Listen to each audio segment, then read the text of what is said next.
নমস্কার বন্ধুরা, আজ আমি রুই মাছ রান্না করব বেগুন দিয়ে। বেগুনগুলো কেটে নেব, সাথে আমি আলু দিয়ে দেব।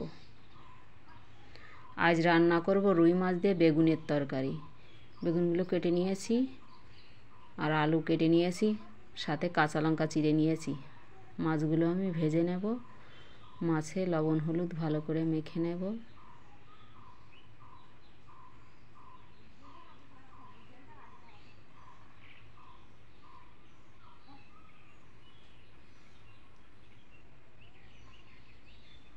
কড়াই বসিয়ে দিয়েছি, তেলও দিয়ে দিয়েছি কড়াইতে।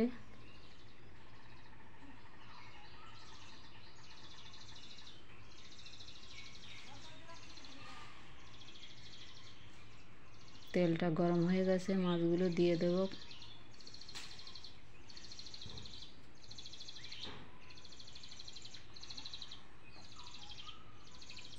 মাছগুলো আমি উল্টে পাল্টে ভেজে নেব, উল্টিয়ে দেব।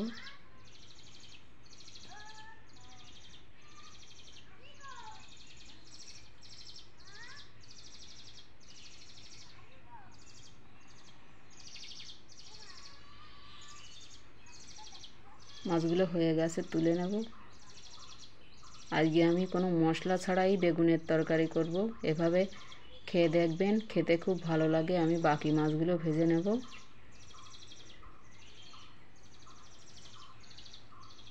আমার বাকি মাছগুলো ভাজা হয়ে গেছে, তুলে নেব।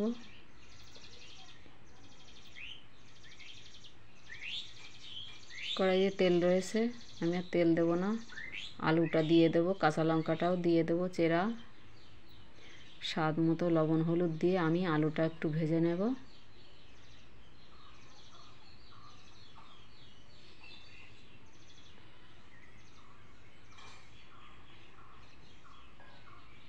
আলুটা একটু ভেজে নিয়েছি, হয়ে গেছে। আমি জল ফুটিয়ে রেখেছিলাম, জলটা দিয়ে দেব, গরম জল। একটু নাড়িয়ে দেব।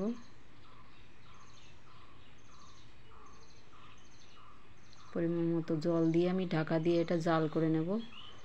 জাল করে নিয়েছি, কিছু সময় আমি একটু নাড়িয়ে দেব। ঝোলটা একটু কম হয়েছে, এবার আর একটু ঢেকে দেব। আর একটু নাড়িয়ে দেব, ঝোলটা আর একটু কম হয়ে গেছে। আমি কেটে রাখা বেগুনটা এবার দিয়ে দেব।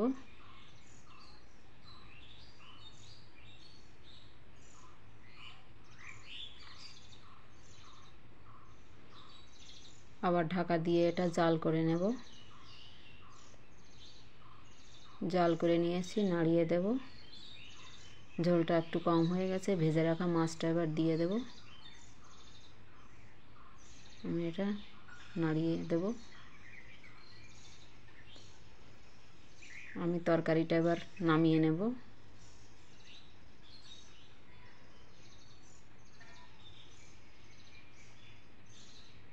কড়াইতে তেল দিয়ে দিয়েছি, কটা রাঁধুনি ফোড়ন দিয়ে দেব।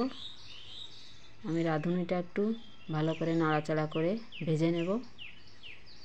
একটু সময় নিয়ে ভেজে নিতে হবে, না হলে তরকারিটা ভালো লাগবে না।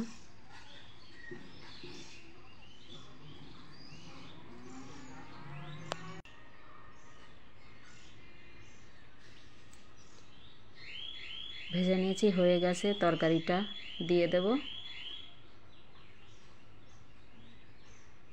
আমি একটু নাড়িয়ে দেব।